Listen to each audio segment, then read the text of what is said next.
नमस्कार प्यारे दोस्तों, आप सभी का एक बार फिर से हमारे YouTube चैनल पे स्वागत है। दोस्तों, भारत देश के बिहार राज्य की राजनीतिक हलचल कुछ ज्यादा ही बढ़ गई है। जी हाँ प्यारे दोस्तों, आए दिन खबर आ रही है कि बीजेपी सरकार नीतीश सरकार के साथ या नीतीश जी के साथ मिलकर कुछ बड़ा खेला करने वाली है। ऐसे में दोस्तों देखा जाए तो आपने देखा भी होगा, खबरों के माध्यम से कहीं ना कहीं से सुना भी होगा दोस्तों, बिहार में एनडीए गठबंधन की मत यानी अब नियति देखा जाए या फिर मत देखा जाए तो एक तरफ नहीं मिल रहा है। दोस्तों, बीजेपी के आला कमान अमित शाह जी आप कह सकते हैं या फिर बड़े बड़े दिग्गज नेता जो हैं बीजेपी के, दोस्तों जब जब उनसे कुछ पूछा जाता है तब ये इस बात का जिक्र करते हैं कि बीजेपी अपने दम पर बिहार में लड़ेगी चुनाव और अपने दम पर दोस्तों सरकार बनाने की कोशिश करेगी।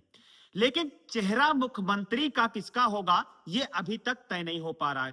जब लोगों ने पूछना शुरू किया क्या नीतीश जी के चेहरे पर बीजेपी सरकार इस बार बनाएगी, बिहार में अगर सरकार आती है, बीजेपी को पूर्ण बहुमत मिलता है या बहुमत के आंकड़े को पार कर जाती है, तो क्या नीतीश कुमार को अपना चेहरा बनाएगी या नहीं। दोस्तों, इस बात का खंडन तो दोस्तों अमित शाह ने भी कर दिया, साफ साफ इशारों में बता दिया कि बीजेपी अपने दम पर सरकार बनाती है तो चेहरा क्या होगा कुछ भी क्लियर नहीं कर रही है।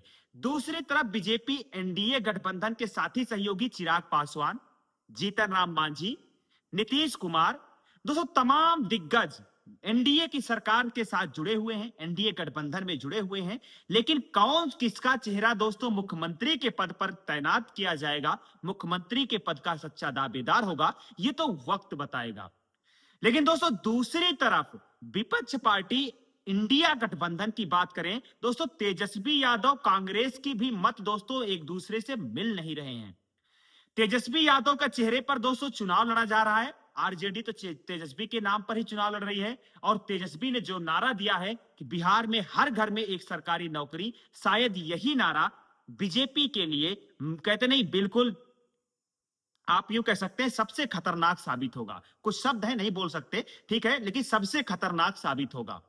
जी हाँ दोस्तों, ऐसे में कांग्रेस का दोस्तों आरजेडी यानी आप यूं कह सकते हैं लालू प्रसाद के साथ कांग्रेस का थोड़ा माथापच्ची जो पेच फंस रहा है दोस्तों, इसी का समाधान शायद में विपक्ष पार्टी नहीं कर पा रही है। एक तरफ पप्पू यादव की पार्टी, दूसरी तरफ कांग्रेस और दोस्तों आरजेडी और तमाम छोटे मोटे दल जो हैं मिलजुल कर दोस्तों इंडिया गठबंधन के साथ मिलकर चुनाव लड़ रहे हैं। अब ऐसे में विपक्ष पार्टी की दोस्तों सरकार बनती है तो आप सभी जानते हैं, यहां तक कि उत्तर प्रदेश के पूर्व मुख्यमंत्री अखिलेश यादव जी जब लालू प्रसाद के मतलब समर्थन में प्रचार प्रसार करने गए, बिहार पहुंचे तो उनसे लोगों ने पूछा तो उन्होंने साफ साफ कहा कि हमारा पूरा पूरा पूरा समर्थन, हमारी पार्टी का समर्थन दोस्तों लालू प्रसाद के सुपुत्र यानी तेजस्वी यादव के साथ में है। लालू की सरकार बनती है, आरजेडी की सरकार बनेगी तो दोस्तों तेजस्वी यादव मुख्यमंत्री पद के यानी सच्चे दावेदार होंगे, मुख्यमंत्री पद का चेहरा यानी फेस होंगे। ये तो दोस्तों विपक्ष पार्टी का बिल्कुल स्टंट क्लियर है, लेकिन कांग्रेस का मत क्लियर नहीं हो रहा है। कांग्रेस किसको बनाना चाहती है ये तो कुछ क्लियर नहीं है। लेकिन दोस्तों सबसे ज्यादा पेच जो फंस रहा है वो फंस रहा है बीजेपी और नीतीश और चिराग और जीतन राम मांझी को लेकर।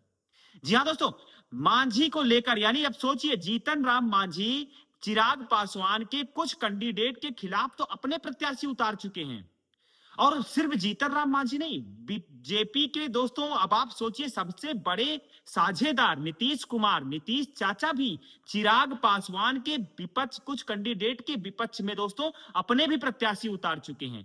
ऐसे में गठबंधन दोस्तों गठबंधन है या फिर दोस्तों एक तरीके से स्वाहा करने वाला है। लेकिन बीजेपी पार्टी पूरी तरीके से स्टंट क्लियर कर चुकी है।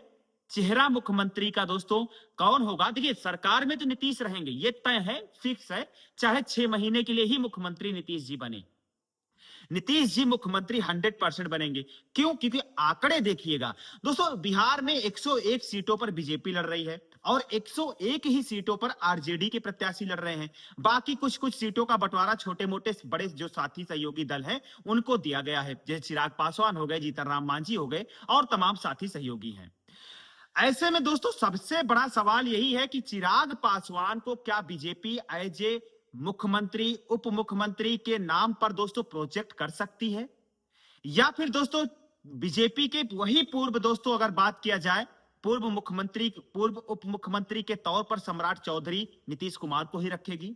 वैसे बिहार में दोस्तों जंगल राज की संज्ञा दी जाती है, घुसपैठियों का जिक्र किया जाता है बिहार में कि पिछले कई सालों में, कई दशकों में बिहार में घुसपैठिए घुसे। ये जिक्र कौन करता है दोस्तों? बीजेपी करती है। शायद बीजेपी भूल जाती है कि बिहार में घुसपैठिए जिस साल का जिक्र कर रहे हैं, 10 से 12 साल, 15 साल, बीजेपी और दोस्तों नीतीश कुमार की मिलीजुली सरकार चल रही है। और केंद्र में तो 11 सालों से तो दोस्तों मोदी की सरकार है। फिर बीजेपी की सरकार को होने के बावजूद अगर घुसपैठिए घुसे हैं, तो दोस्तों इसमें किसका फेलियर है? सोचिए। नहीं, बताइए किसका फेलियर है? किसकी सरकार को कोसना चाहिए? कांग्रेस को कि लालू प्रसाद को? मतलब जो सत्ता में नहीं है उनको कोसना चाहिए, या सत्ता पार्टी की जो मलाई काट रहे हैं उनको कोसना चाहिए? सवाल बड़ा पेचीदा है।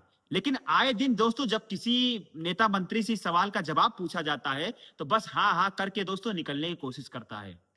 बस घुसपैठिए, आतंकवाद, ऑपरेशन सिंदूर, पाकिस्तान, इन सब के जिक्र करके दोस्तों वोट हासिल करने की कोशिश की जाती है। खैर दोस्तों, आप सभी क्या सोचते हैं? क्या आने वाले वक्त में बीजेपी पार्टी दोस्तों बिहार में अपनी सरकार बना पाएगी, या फिर आरजेडी का दबदबा दिखेगा कांग्रेस के साथ में, या फिर अदर साथी सहयोगी दलों के साथ में?